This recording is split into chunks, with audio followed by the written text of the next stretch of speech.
Assalamualaikum warahmatullahi wabarakatuh. Masih semangat Bapak Ibu ya? Rabbi a'udzu bika min hamazati syayatin wa a'udzu bika rabbi an yahdurun. Bismillah walhamdulillah wassalatu wassalamu ala Rasulillah la haula wala quwwata illa billah amma ba'd. Yang terhormat segenap pengurus Dewan Kemakmuran Mushola Nurul Iman rahmati Allah Subhanahu wa taala, para sepuh bin sepuh, para tokoh masyarakat, para usatizah, para guru, jamaah salat Isya dan Tarawih yang dirahmati Allah Subhanahu wa taala. Alhamdulillah, syukur pada Allah pada malam hari ini, di malam yang ke-8 yang kita diberikan kesempatan oleh Allah Subhanahu wa taala untuk dapat mengisi Ramadan kita dengan kegiatan-kegiatan yang disunnahkan oleh Rasulullah SAW. Berharap mudah-mudahan seluruh kegiatan Ramadan kita diterima oleh Allah Subhanahu wa taala dan dapat meningkatkan kualitas iman takwa kita. Rasulullah SAW menyampaikan dalam sebuah hadis, yang hadis ini sangat masyhur sekali. Ketika masuk Ramadan, hadis ini menjadi hadis idola. Ya, apalagi yang meriwayatkan adalah Imam Al-Bukhari dan Imam Muslim. Dikatakan idza jaa Ramadan, jika datang bulan suci Ramadan, futihat abwaabul jannah. Pintu-pintu surga dibuka. Wa ghulliqat abwaabun nar, pintu neraka ditutup. Wa sufidatis syayatin, dan setan dibelenggu. Setan diikat. Bapak Ibu, kalau kita sudah sanggup mengikat setan, maka otomatis surga kebuka dan neraka terkunci. Kalau kita bisa ngikat setan. Tapi kalau justru kita tidak mampu mengikat setan itu, malah kita yang diikat oleh setan, maka kebalikan, pintu surga akan dikunci dan pintu neraka justru akan dibuka. Kira-kira Bapak Ibu ini sudah 7 hari Ramadan, sudah kenal sama setan belum? Kalau belum kenal, saya khawatir salah ikat. Ya, nah, kalau salah ikat repot ini ya. Berarti yang harusnya kita ikat, kita nggak ikat, dia berkeliaran menggoda kita. Tapi yang seharusnya tidak diikat, justru kita ikat, karena kita belum kenal. Tak kenal maka masa mau sayang-sayangan sama setan, Pak? Tak kenal maka kenalan. Ya, dengan kita kenalan sama setan, kita tahu ya setan itu siapa, kerjaannya apa. Ini yang penting buat kita. Maka di dalam Al-Quran begitu banyak ayat-ayat yang berbunyi tentang setan. Allah dari mulai surat ya yang pertama sampai surat yang terakhir, di sana semua ada sinyal tentang setan. Betapa bahayanya setan. Bapak Ibu rahmati Allah Subhanahu wa taala, setan sama Allah sudah buat MOU. Pak, sudah buat teken kontrak, Pak. Bu, apa teken kontraknya? Kata setan, qala rabbi aghwaytani la aqudanna lahum siratal mustaqim. Surat ke-7 ayat yang ke-14. Ya. Berkata iblis setan, ya Allah, karena engkau telah menghukum bahwa kami sesat, maka pasti kami akan menghalang-halangi manusia dari jalan engkau yang lurus, dari siratal mustaqim. Ini begitu sumpahnya di hadapan Allah Subhanahu wa taala. Jadi apapun ya kegiatan-kegiatan kita yang baik pasti akan dihalang-halangi oleh setan. Karena itu sumpahnya di hadapan Allah Subhanahu wa taala. Dan bentuk keseriusannya kemudian di ayat 15 dikatakan, ya summala atiyannahum min baini aydihim wa min khalfihim wa an aymanihim wa an syama'ilihim wa la tajidu aktsarahum syakirin. Kata setan, kami akan datangi manusia dari depan. Depan dia datang, Bapak Ibu. Kami akan datangi manusia dari belakang. Kami akan datangi dari sebelah kanan dan dari sebelah kiri. Maka pasti engkau tidak akan mendapati kebanyakan manusia itu bersyukur. Nah, ini targetnya setan. Kebanyakan manusia tidak bersyukur. Berarti yang syukur cuma sedikit. Qalilan ma tashkurun. Cuma sedikit yang bersyukur, cuma sedikit yang beriman, cuma sedikit yang bertakwa, cuma sedikit yang berbuat baik. Kebanyakan mereka zalim, kebanyakan mereka fasik, kebanyakan mereka kufur, kebanyakan mereka tidak beriman. Itu semua kebanyakan. Dalam Al-Quran juga dikatakan begitu. Ibu, bukan saya ngomong ya. Sebaliknya kalau justru istri-istri bapak yang merusak berarti istri bapak. Kalau anak yang merusak berarti anak setan. Kemudian marahnya merusak, baru kelihatan bahwa dia setan. Kalau ditahan marahnya belum kelihatan setannya. Ketika sudah ada yang rusak baru itu kelihatan setannya. Karena Bapak Ibu sudah lama setan. Kira-kira 7 hari kita puasa udah belum kita ikat setannya?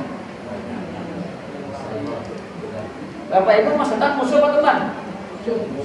Apa saudara? Yang benar nih. Kita buktikan ya. Kita buktikan 7 hari ini kita sudah mengikat setan atau justru kita yang diikat oleh setan. Bapak Ibu rahmati Allah, dalam Al-Quran surat ke-22 ayat yang ke-52 di sana dikatakan idza tamanna al-qasyaitonu fi umniyati. Jika Bapak Ibu punya keinginan, maka setan masuk lewat keinginan.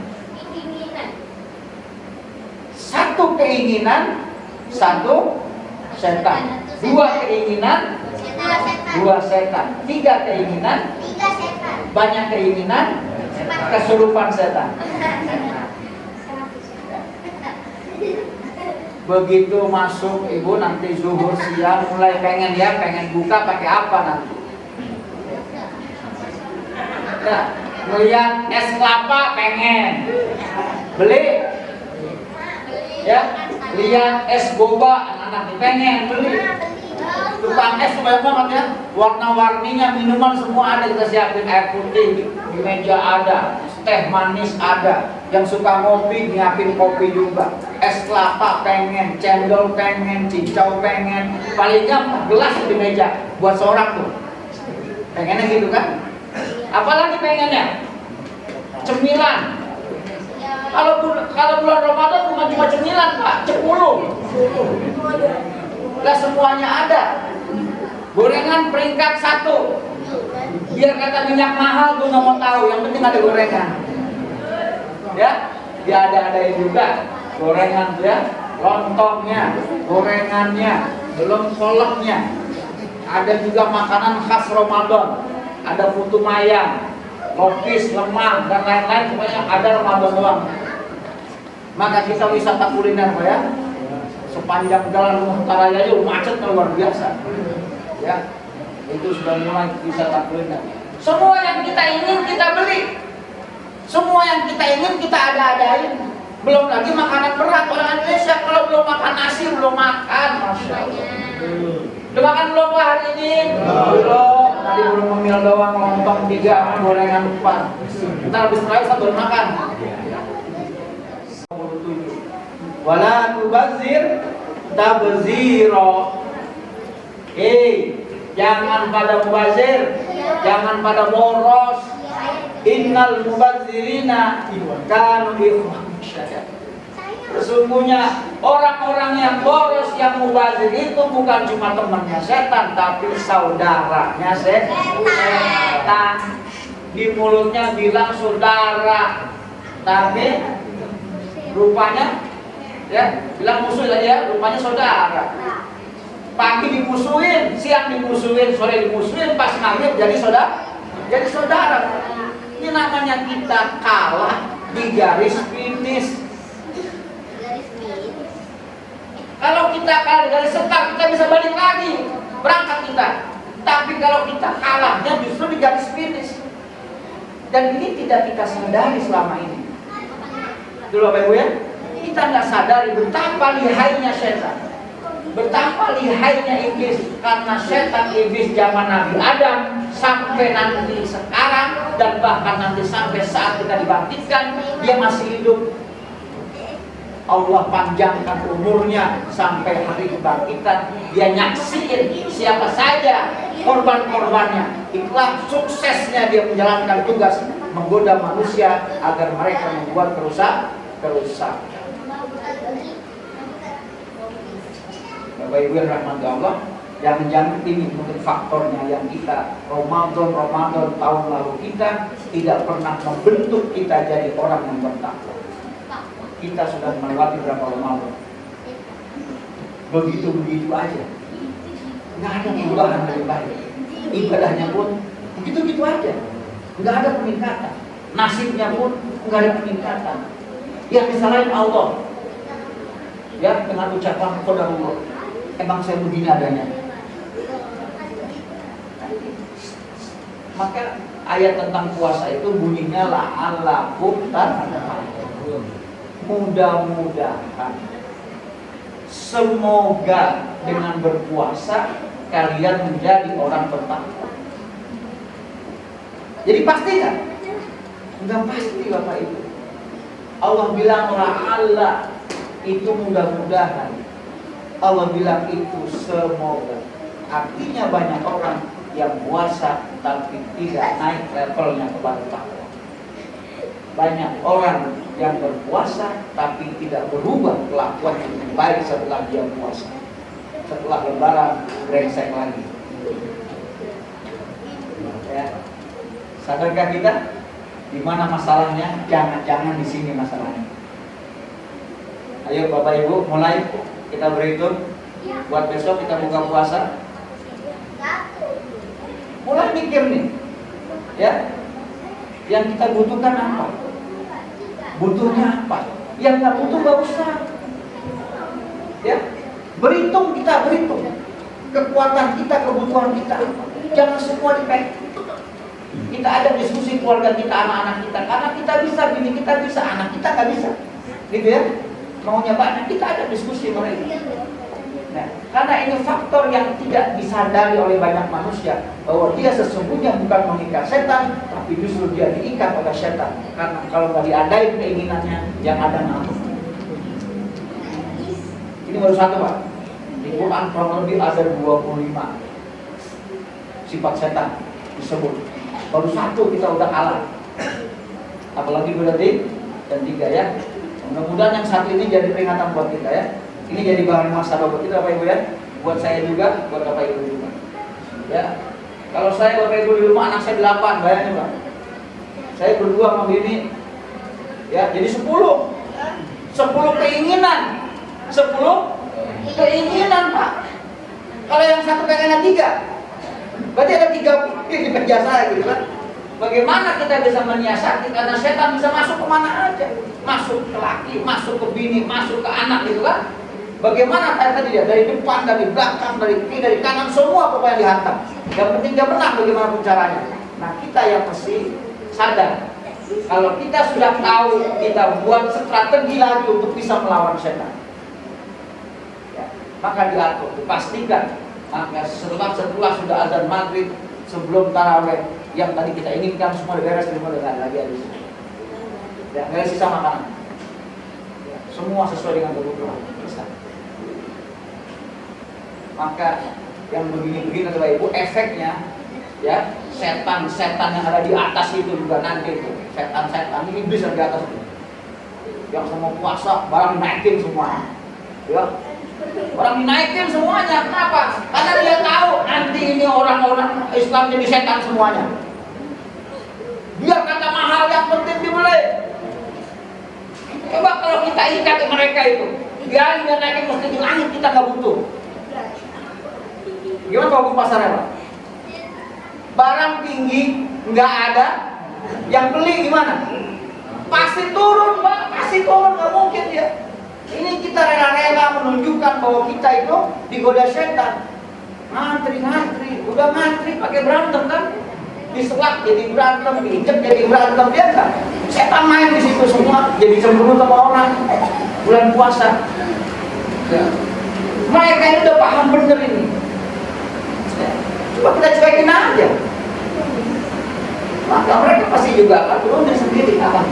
Cuma karena tahu setiap Ramadan pasti naik. Kenapa? Karena semua kita kebutuhannya banyak.